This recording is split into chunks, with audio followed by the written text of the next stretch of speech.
Hello guys, a warm good morning to all of you. I am going to explain present continuous, past continuous and future continuous.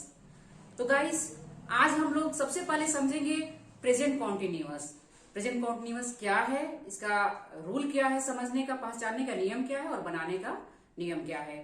तो guys, first of all I would like to say कि जो अभी मैं पढ़ा रही हूं, यानी जो काम चल रहा है, अभी मैं पढ़ा रही हूं, आप वीडियो देख रहे हैं या नोट डाउन कर रहे हैं, लिख रहे हैं, ये काम चल रहा है।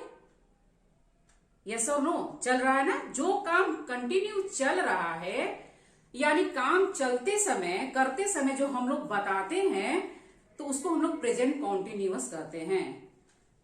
जो काम चल रहा है, मैं पढ़ा रही हूं, आप वीडियो देख रहे हैं, मार्केट जा रहे हैं, चलते समय आप बोल रहे हैं कि अरे मैं मार्केट जा रहा हूं, तो जो काम चल रहा है, लगातार चल रहा है, उसको हम लोग प्रेजेंट कॉन्टिन्यूअस में बनाते हैं।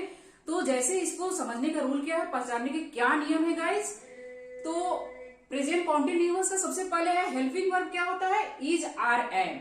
इसको इज आर एम के साथ बनाते हैं, सब्जेक्ट के हिसाब से हम लोग लगाएंगे इज आर एम। तो इसका पहचानने का नियम है कि सेंटेंस के अंत में रहा है, रही है, रहे हैं, ये आएगा। यानी मैं पढ़ा रही हूं, आप वीडियो देख रहे हैं, इस तरह से वाक्य के अंत में आएगा। तो इसमें है वह एक पत्र लिख रहा है। गाइस, मैं सिर्फ और सिर्फ समझने के लिए ये सेंटेंस को लेकर आती हूं कि वह एक पत्र लिख रहा है। अदरवाइज आपको अपने डे टू डे लाइफ में जो आप बोलते हैं, उस हिसाब से आपको सेंटेंस बनाना है और बोलने की कोशिश करना है। Guys, I know you don't have much time for watching video, but आप मेरा वीडियो को एंड तक देखें, क्योंकि यहां से देखने के बाद ये मेरा भरोसा है, मैं भरोसा दिलाती हूं कि यहां से देखने के बाद आप जरूर कुछ न कुछ सीखेंगे और जरूर थोड़ा थोड़ा बोलना शुरू कर देंगे। तो गाइस, मेरे चैनल को लाइक एंड सब्सक्राइब करना बिल्कुल ना भूलें। वह एक पत्र लिख रहा है, he is writing a letter, यानी ये काम चल रहा है। काम चलते समय बताना, ये होता है प्रेजेंट कॉन्टिन्यूअस। जो काम जारी है, चल रहा है, उसमें हम लोग बोलते हैं, वो होता है प्रेजेंट कॉन्टिन्यूअस। सब्जेक्ट, सबसे पहले तो सब्जेक्ट आएगा, देन हेल्पिंग वर्ब आएगा, यानी कि सब्जेक्ट है सिंगुलर, तो इसके साथ इज आएगा, देन वर्ब आएगा, यानी वर्ब का फर्स्ट फॉर्म आएगा और उसमें आईएनजी होगा। गाइज, मैं वर्ब फॉर्म्स का वीडियो बनाई हूं, अगर आप नहीं देखे तो उसको देख लीजिए। वर्ब फॉर्म से मैंने V4 यानी कि आईएनजी के साथ जो वर्ब का फॉर्म आता है, उसको V फॉर्म के साथ मैं बताई हूं। अगर आप नहीं देखे हैं तो उसको एक बार चेक कर लेंगे। तो इसको हम लोग V4 भी बोल सकते हैं, यानी कि right, road, return, writing, V4। तो आप वैसे कहिए या फिर वर्ब का फर्स्ट फॉर्म लगाइए, उस पर आईएनजी लगाइए। आईएनजी लगाना बहुत जरूरी है, क्योंकि ये आईएनजी लगाने से पता चलता है कि काम चल रहा है। ओके, इज लगेगा तो ये अभी का काम, प्रेजेंट का काम चल रहा है। देन आईएनजी लगाइए वर्ब के साथ, मेन वर्ब के साथ, देन ऑब्जेक्ट लगाइए। ये ही हुआ आपका सब्जेक्ट, ये सब्जेक्ट हुआ, इज हुआ आपका हेल्पिंग वर्ब, इज हुआ, और ये जो हुआ ये सिंगुलर है इसलिए इज लगा है, सब्जेक्ट है ही, थर्ड पर्सन है इसलिए इज लगा है। देन राइटिंग है, ये मेन वर्ब हुआ आपका, ये मेन वर्ब हुआ, लेटर हुआ आपका ऑब्जेक्ट, ये ही के साथ इज लगा है। आप लोग पढ़ रहे हैं तो इसके साथ होगा दे आर स्टडीइंग, तो ये होगा आप लोग अध्ययन कर रहे हैं, दे आर स्टडीइंग। आप लोग लिख रहे हैं, तुम लिख रहे हो, यू आर राइटिंग, तो इसमें क्या होगा? आर लगेगा, क्योंकि सब्जेक्ट प्लूरल है। देन ही और आई के साथ एम, मैं पढ़ा रही हूं, मैं बता रही हूं, आई एम एक्सप्लेनिंग, मैं पढ़ा रही हूं, आई एम टीचिंग, आई के साथ एम लगेगा, एम आई के साथ होगा, आर प्लूरल और यू के साथ होगा। ओके, देन इसका हम लोग नेगेटिव फॉर्म में देखते हैं, ये अफर्मेटिव था, नेगेटिव हम लोग बनाते हैं सेंटेंसेस। तो कैसे बनेगा? वह एक पत्र नहीं लिख रहा है, he is not writing a letter, यानी हेल्पिंग वर्ब के बाद नॉट हम लोग लगाएंगे। देन सब्जेक्ट पहले होगा, फिर इज होगा, देन नॉट होगा, मेन वर्ब होगा, आईएनजी जरूर लगेगा और ऑब्जेक्ट होगा। इंट्रोगेटिव हम लोग समझते हैं, क्या वह एक पत्र लिख रहा है? Writing a letter. इज यानी हेल्पिंग वर्ब को हम लोग आगे करेंगे, जैसे कि हम लोग प्रेजेंट इंडेफिनिट सिंपल प्रेजेंट समझे हैं, यानी कि मैंने लास्ट वीडियो में समझाया है कि प्रेजेंट इंडेफिनिट टेंस कैसे बनेगा, उसका हेल्पिंग वर्ब डू डज होता है।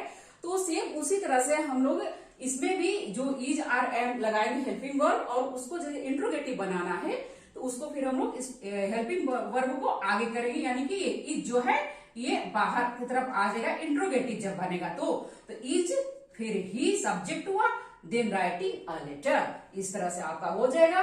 क्वेश्चन वर्ड के साथ हम लोग जो सेंटेंसेस बनाएंगे, यानी व्हाट, वेयर, हु, हाउ, इसके साथ जो हम लोग सेंटेंस बनाएंगे WH फैमिली के साथ, तो उसमें यही होगा कि पहले हम लोग क्वेश्चन वर्ड को लिखेंगे, यानी कि वाई को लिखेंगे, वेयर को लिखेंगे, हु को लिखेंगे, जिसके साथ हम लोग बनाएंगे सबसे पहले हम लोग क्वेश्चन वर्ड को लिखेंगे, देन हेल्पिंग वर्ब लिखेंगे, यानी कि why, then helping verb is, then he writing a letter, वह पत्र क्यों लिख रहा है। इस तरह से हिंदी का इसका सेंटेंस बनेगा, इंग्लिश में इस तरह से हम लोग बनाएंगे। और गाइज फर्स्ट ऑफ ऑल मैं ये बता रही हूं कि इसमें जो प्रेजेंट कॉन्टिन्यूअस है इसका हम लोग यूज फ्यूचर में होने वाले जो काम है उसके बारे में भी हम लोग बताते हैं। कई बार हम लोग यूज करते हैं प्रेजेंट कॉन्टिन्यूअस का, जैसे भविष्य में होने वाले कार्यक्रम या पूर्व निर्धारित योजना जो है उसको बताने के लिए हम लोग कई बार प्रेजेंट कॉन्टिन्यूअस का यूज करते हैं। जैसे I am going to the cinema tonight, यानी कि रात में मैं सिनेमा जाऊंगी, तो ये मुझे जाना है रात में, लेकिन फिर भी मैं बता रही हूँ, अभी मैं बता रही हूँ कि I am going to cinema tonight, यानी कि मैं रात में पिक्चर जाऊंगी। इस तरह से भविष्य में होने वाले जो काम है उसको हम लोग प्रेजेंट कॉन्टिन्यूअस में बना सकते हैं, बोल सकते हैं। या आपका कोई इरादा हो, संभावना हो, उसको भी हम लोग, या आप मैं एक कार खरीदने वाली हूँ नेक्स्ट ईयर, तो इसको भी मैं इस तरह से बना लूंगी कि I am going to buy a car next year. Okay, then हम लोग ये भी बोल सकते हैं कि आई एम, जैसे जो काम चल रहा है उसमें हम लोग बोलेंगे आई एम डूइंग, मैं इस काम को कर रही हूँ, बट मैं इसके बाद मैं करने वाली हूँ, उसमें भी हम लोग भविष्य में जो करने वाली हूँ, यानी कि जो मतलब तुरंत में जो काम करने वाली हूँ उसको भी हम लोग बना सकते हैं कि I am going to take a bath. To यानी टू के बाद वर्ब का फर्स्ट फॉर्म आएगा। जैसे मैंने बताया है अपनी वीडियो में कि टू के बाद जो भी वर्ब फॉर्म आएंगे वो V1 ही लगेगा, उसमें कुछ ING या वेंट या गॉन कुछ नहीं आएगा। टू के बाद जो भी वर्ब फॉर्म आते हैं, एक्शन आते हैं, उसमें जीव प्रत्यय यानी फर्स्ट फॉर्म लिखाएगा। तो I am going to take a bath, I am going to take dinner, मैं डिनर लेने जा रही हूं, मैंने अभी काम को शुरू नहीं की हूं, अभी करूंगी। तो इसमें भी हम लोग इस तरह के सेंटेंस भी हम लोग प्रेजेंट कॉन्टिन्यूअस के थ्रू हम लोग बना के बताते हैं, इस तरह में हम लोग बोलते हैं। तो गाइस इस तरह के सेंटेंस भी इसमें बनता है प्रेजेंट कॉन्टिन्यूअस में। देन लेकिन एक बात को समझना बहुत जरूरी है कि जो काम आप शुरू कर दिए हैं तो उसको आप बोलेंगे आई एम डूइंग, माने मैं ये काम कर रहा हूं, लेकिन अभी करने वाले हैं थोड़ी देर के बाद, तो उसमें आप बोलेंगे आई एम गोइंग टू। उसके बाद आप जो करने वाले हैं उसको आप लोग लिखेंगे। अगर इसके बाद मेन वर्ब नहीं आएगा, नाउन आता है, तो नाउन एज इट इज लिखा जाएगा। जैसे मैं इसके बाद जुहू बीच जाऊंगी तो I am going to Juhu beach, I am going to Aminabad, तो नाउन को एज इट इज लिख देंगे, लेकिन वर्ब आएगा तो वर्ब का फर्स्ट फॉर्म लगेगा टू के बाद। ओके गाइस अब हम लोग पास्ट कॉन्टिन्यूअस थोड़ा समझेंगे, उसका रूल क्या है, उसका बनाने के क्या नियम है। तो अगर हम लोग प्रेजेंट कॉन्टिन्यूअस समझ लिए तो पास्ट कॉन्टिन्यूअस और फ्यूचर कॉन्टिन्यूअस को समझना हमारा बाएं हाथ का खेल है। यानी कि स्ट्रक्चर हम लोग समझ चुके हैं कि कैसे इसको बनाना है। यानी प्रेजेंट कॉन्टिन्यूअस ये भी है, पास्ट कॉन्टिन्यूअस फ्यूचर में भी है। बस आपका जो टाइमिंग है ये चेंज हो जा रहा है। यानी प्रेजेंट की इसमें बातें होती है, इसमें पास्ट की बातें होती है और इसमें फ्यूचर की बातें होती है। तो ये जो पास्ट प्रेजेंट में इजार एम हेल्पिंग वर्ब होता है, पास्ट का हेल्पिंग वर्ब वाज वर है और फ्यूचर का विल बी शैल बी होता है। तो गाइज इसको हम लोग समझते हैं कि क्या पहचानने का नियम है। यानी कि वाक्य के अंत में रहा था, रही थी, रहे थे, यानी पास्ट में यानी बीते हुए समय में जो कार्य यानी क्रिया जो होते रहता है उसको बताने के लिए हम लोग पास्ट कॉन्टिन्यूअस टेंस का यूज करते हैं। यानी जो घटना घट रही है उसके बारे में बताना, वो पास्ट कॉन्टिन्यूअस का हम लोग यूज करते हैं। जैसे वह एक पत्र लिख रहा था, मैं कल यस्टरडे पढ़ा रही थी, आप वीडियो देख रहे थे। तो ये जो पास्ट में जो घटना घटती है, जो चल रहा होता है, उसको बताने के लिए हम लोग पास्ट कॉन्टिन्यूअस टेंस का यूज करते हैं। जैसे प्रेजेंट में घटना घट रही है उसको हम लोग बताने के लिए प्रेजेंट कॉन्टिन्यूअस यूज करते हैं। वैसे पास्ट की घटना जो चल रहा होता है उसको बताने के लिए हम लोग पास्ट कॉन्टिन्यूअस टेंस का यूज करते हैं। He was writing a letter, यानी कि सब्जेक्ट और ही चूंकि सिंगुलर है, थर्ड पर्सन है, तो वॉज होगा, देन मेन वर्ब होगा, मेन वर्ब के साथ आईएनजी लगाइए, देन ऑब्जेक्ट होगा। वॉज आई के साथ भी वॉज लगता है, और वर प्लूरल और यू के साथ भी वर लगेगा। ओके, मैं पढ़ा रही हूं, मैं पढ़ा रही थी, I was teaching yesterday. Okay, और किसी घटना को आप शेयर करते हैं, यानी किसी इंसिडेंट को आप बताते हैं किसी से कि हाँ कल मैं जब स्कूल गया था तो वहां बच्चे खेल रहे थे। तो when I went to school yesterday, children were playing, यानी कि बच्चे खेल रहे थे। यानी काम जब आप वहां पहुंचे थे, जब मैं वहां पहुंची थी तो वहां बच्चे खेल रहे थे। क्या काम चल रहा था? खेलने का काम चल रहा था। यानी पास्ट में जो काम चल रहा होता है उसको बताने के लिए हम लोग ये पास्ट कॉन्टिन्यूअस टेंस का यूज करते हैं। सब्जेक्ट के हिसाब से वॉज और वर का यूज करते हैं। ओके, देन हम लोग इसका नेगेटिव देखते हैं कैसे बनेगा सेंटेंस। वह एक पत्र नहीं लिख रहा था, he was not writing a letter. तुम कल वीडियो नहीं देख रहे थे, यू के साथ प्लूरल के साथ वर लगेगा। ओके, यू के साथ भी वर लगेगा। यू वर वॉचिंग वीडियो, इस तरह से, sorry, you were not watching video, negative sentence बन रहा है। तो he was not writing a letter, you were not watching the video, इस तरह से होगा। यानी कि सब्जेक्ट होगा, सब्जेक्ट के हिसाब से वॉज और वर लगेगा, देन नॉट होगा, देन मेन वर्ब होगा, मेन वर्ब के साथ आईएनजी लगेगा, उसके बाद ऑब्जेक्ट होगा। इंट्रोगेटिव सेंटेंस हम लोग बनाते हैं। क्या वह एक पत्र लिख रहा था? Was he writing a letter? जिस तरह से हम लोग सिंपल पास्ट टेंस में हम लोग पढ़े हैं, डिड को बाहर करते हैं, हेल्पिंग वर्ब को बाहर करते हैं, इसी तरह इसमें वॉज को हम लोग बाहर करेंगे, देन ही लिखेंगे, और आफ्टर दैट हम लोग मेन वर्ब लिखेंगे, और मेन वर्ब के साथ आईएनजी लगाएंगे, देन ऑब्जेक्ट लगाएंगे। ओके, वॉज वर्ब होगा, सब्जेक्ट होगा, मेन वर्ब होगा, आईएनजी होगा, ऑब्जेक्ट होगा। ओके, क्वेश्चन सेंटेंस बनाते हैं क्वेश्चन वर्ड के साथ। तो क्या वह पत्र क्यों लिख रहा था? क्यों, कहां, कब, उसके साथ हम लोग पहले लगाएंगे क्वेश्चन वर्ड को पहले लगाएंगे, देन हम लोग हेल्पिंग वर्ब को लगाएंगे, यानी कि वाई, वॉज, देन सब्जेक्ट लगाएंगे, देन मेन वर्ब लगाएंगे, देन ऑब्जेक्ट लगाएंगे। इस तरह से हम लोग क्वेश्चन वर्ड को बनाते हैं। तो गाइस, ये रहा हमारा पास्ट कॉन्टिन्यूअस टेंस।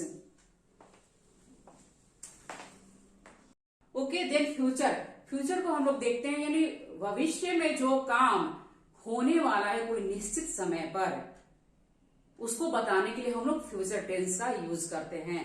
भविष्य में जो काम को बताने के लिए, जो काम जारी रहता है उसको बताने के लिए हम लोग फ्यूचर टेंस का यूज करते हैं। इसका तो जो होता है सिंपल फ्यूचर का तो वही है, लास्ट में गागे ही लगेंगे, लेकिन इसमें जो काम भविष्य में आने वाले समय में जो काम जारी रहेगा, जारी रहने की संभावना है, उसको बताने के लिए हम लोग फ्यूचर टेंस का यूज करते हैं। जैसे इसका सेंटेंस के लास्ट में होगा रहा होगा, रही होंगी, रहे होंगे। इस तरह के जो सेंटेंस आएंगे लास्ट के अंत में, जो लगे आएंगे वाक्य के अंत में, तो उसको समझिए आप फ्यूचर कॉन्टिन्यूअस है। इसका बनाने का नियम क्या है? He will be writing a letter, वह एक पत्र लिख रहा होगा। He will be writing a letter, यानी सब्जेक्ट होगा, देन विल शैल आपने पढ़ा होगा, लास्ट वीडियो में पढ़ाई हूं।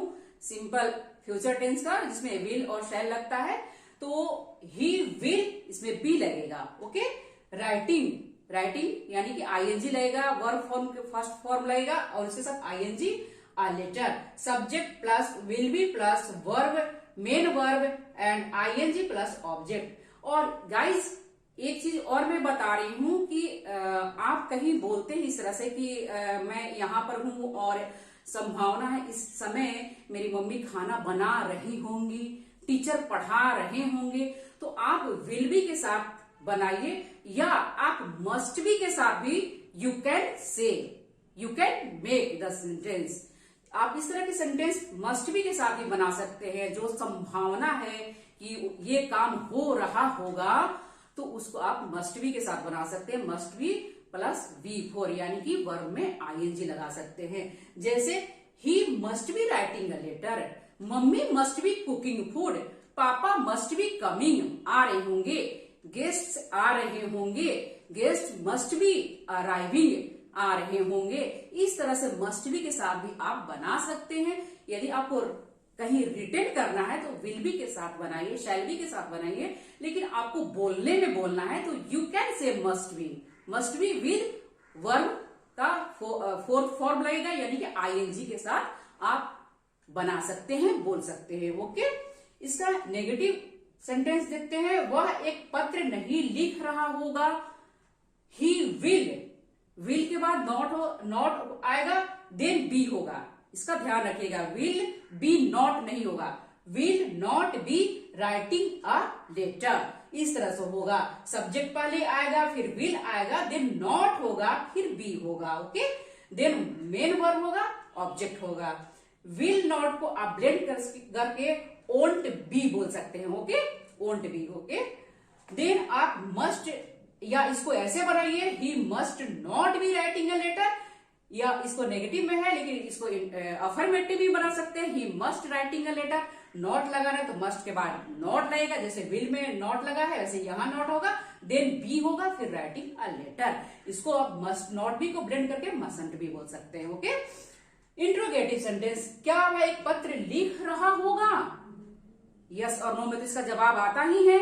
ये इंट्रोगेटिव हुआ, डबल इंट्रोगेटिव यानी क्वेश्चन वर्ड के साथ जो सेंटेंस बनते हैं उसका डिटेल देना पड़ता है, मैं पिछले वीडियो में बताई हूं।